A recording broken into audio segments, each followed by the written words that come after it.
السلام علیکم صاحب، کیا حال ہے جناب؟ کیا حال ہے؟ بالکل ٹھیک ٹھاک، آئیے آئیے بیٹھا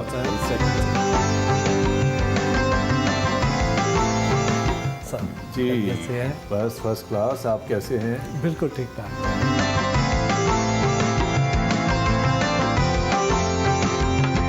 آپ سر مزاجن تو بڑے ٹھنڈے میٹھے ہیں، کیا ایسا والدہ کی وجہ سے؟ میرا خیال ہے کہ جی پیرنٹس کا کسی کی پرسنالٹی پہ بہت بڑا چھاپ ہوتی ہے. میں تو سمجھتا ہوں میں ہوں ہی والدہ کی وجہ سے، ان کی دعاؤں سے. She was a great administrator. مطلب وہ گھر میں کیسے ہر کسی کو، نوکروں کو، ملازموں کو، مہمانوں کو، رشتہ داروں کو، بچوں کو کنٹرول کرتی تھیں اور ان کی نگہداشت کرتی تھیں، خیال کرتی تھیں. یہ کمال میں نے ان سے سیکھا. ان کے بارے میں تو سنا ہے کہ بڑی ہی وزادار خاتون تھیں اور لاہور کے کلچر کو وہ بہت اچھا جانتی تھیں. وہ دیٹس رائٹ جی. وہ ان کو جگ امی کہتے تھے، ان دا سینس کہ وہ سب کی، وہ جیسے ہمارا گھر بڑا کھلا گھر تھا. کھلا پن ہم نے اپنے گھر سے ہی سیکھا ہے. مزنگ میں ہمارا جدی گھر تھا، 1919 کا بنا ہوا، پیلی کوٹھی کے نام سے مشہور تھا. تو وہ نہ کوئی جندرا دروازہ، نہ کوئی اس طرح. تو طریقہ یہ تھا، it was a walk in house, you know. محلے کے لوگ، بچے، ہمارے دوست.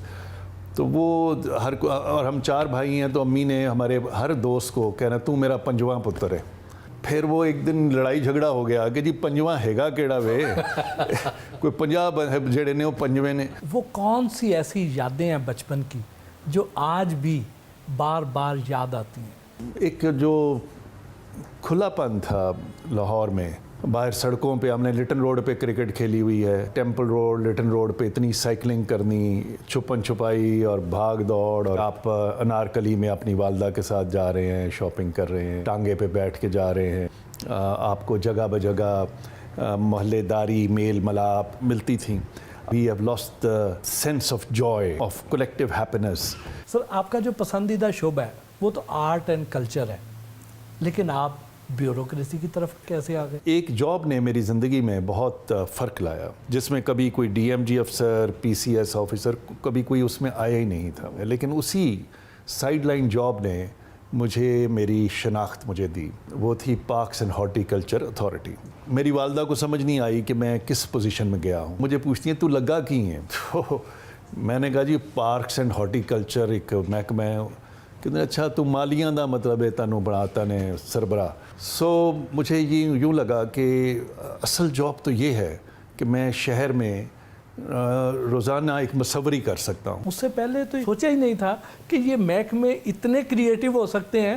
ہم جیسے لوگ جو کہ سول سروس میں سمجھا جاتا ہے کہ پاکستان کے بڑے منتخب لوگ ہیں. I think we should justify ourselves کہ ہاں ہم صرف فائلیں شفل کرنے اور یس اور ایز پرپوز لکھنے کے لیے نہیں آئے. میں 5 سال رہوں کسی ایک جاب پر اور وہاں پر ایک اینٹ نہ لگاؤں تو مجھے نہیں پوچھا جائے گا. لیکن اگر میں نے وہ اینٹ لگائی تو فوراً 10 ایجنسیز مجھے پوچھنا شروع ہو جائیں گی. اس کا مطلب ہے میں وہ اینٹ نہ لگاؤں تو میں محفوظ ہوں. میری پروموشن بھی انشاءاللہ بڑی اچھی ہو جائے گی. بلکہ یہ کہا جائے گا یہ بڑا اچھا افسر ہے، اس کے بارے میں کبھی کوئی کنٹروورسی نہیں سنی. No work no mistake good report. ہاں یہ ٹھیک کہہ رہے ہیں آپ. پھر سے بولیں ذرا. No work no mistake good report. ہاں میرا خیال ہے یہ this is a loud message today. بہت کم لوگ یہ جانتے ہیں کہ آپ سول سروس میں آنے سے پہلے نیوز اینکرنگ بھی کرتے رہے. مجھے شروع سے آریٹر یا نریٹر بننے کا شوق تھا. میں اخبار اونچی اپنے کمرے میں پڑھتا رہتا تھا. جب کوئی فلم دیکھ کر آتا تھا اس کی آ کر نقل اتارتا تھا. تلقین شاد اس زمانے میں بڑا مشہور وہ پلے ہوتا تھا، اس کی آ کر اپنے دوستوں کو سناتا تھا. وہ بے ہدایت تین کو ہدایت نہیں آنی تو ساری عمر بے ہدایت ہی رہ جانا. محمد علی کے ڈائلاگز بڑے مجھے اس وقت یاد ہوتے تھے. جج صاحب آپ کی عدالت میں یہ کہنا چاہتا تو یا وہ جو ہمارا چاکلیٹ ہیرو تھا کہ ڈیڈی وحید مراد، ڈیڈی جس زخموں پہ آپ پر لگانے آئے ہیں وہ تو ناسور بن چکی ہے. تو اس قسم کے میں وہ لگا رہتا تھا. مجھے پھر نیوز کا شوق آیا اور so I started reading English news from Lahore. تو جب میری شادی ہوئی تو it was a totally arranged شادی. تو ابھی میری بیگم نے مجھے یا میں نے اس کو نہیں دیکھا ہوا تھا تو اس سے کہا گیا کہ تم لڑکے کو اس پہ دیکھ لو ٹیلی ویژن پہ. وہ آج تک کہتی ہے مجھے یہ نہیں بتائے گا کون سی خبریں ہیں, میں اردو کی دیکھوں پھر میں بنگالی کی خبریں دیکھوں.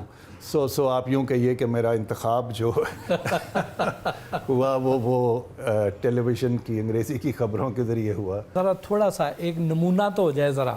Prime Minister Imran Khan has said that peace in Afghanistan will help promote trade and economic activities in the region.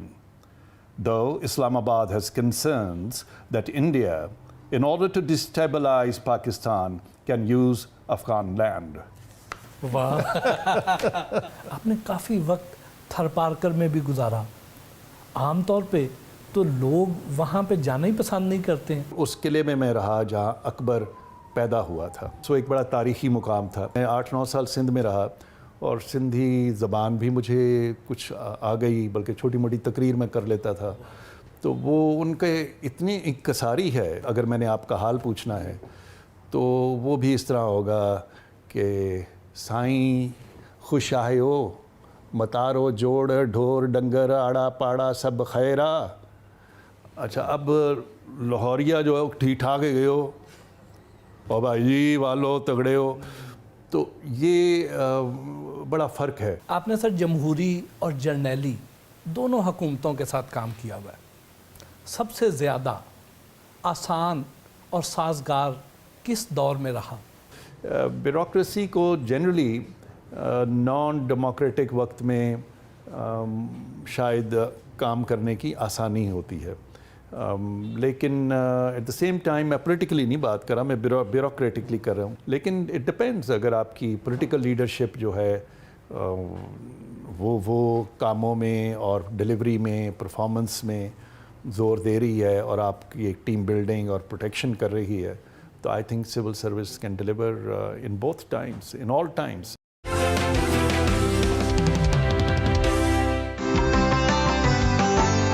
دفتر سے اندرون شہر کی طرف روانہ ہوئے.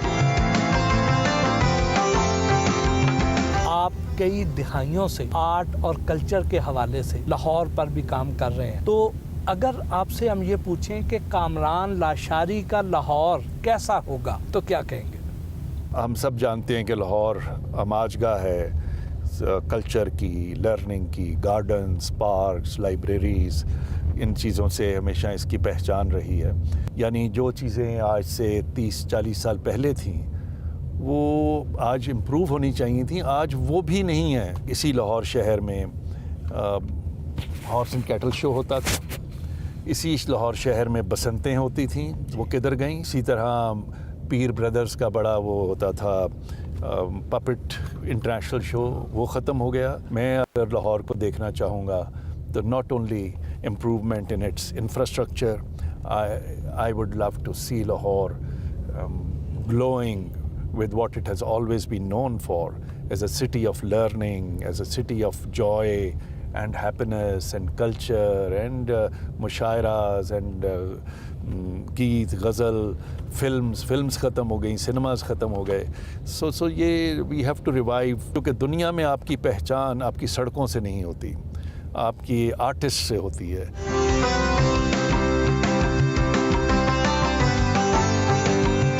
اندرون لاہور کے تاریخی مقام ڈیلی گیٹ پہنچے, جہاں مقامی رہائشیوں اور ان کے عملے نے ہمارا استقبال کیا.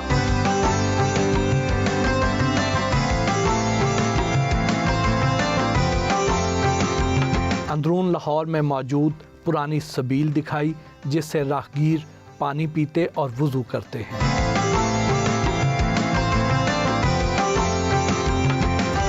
یہ دیکھیں نا, یہ باقاعدہ بیٹھنے کی جگہ. یہ تھڑے جو ہیں لوگ اپنے گھروں میں یوں بیٹھ کے, تو ایک ادھر بیٹھ گیا, تو یہ گپ شپ ہوتی تھی.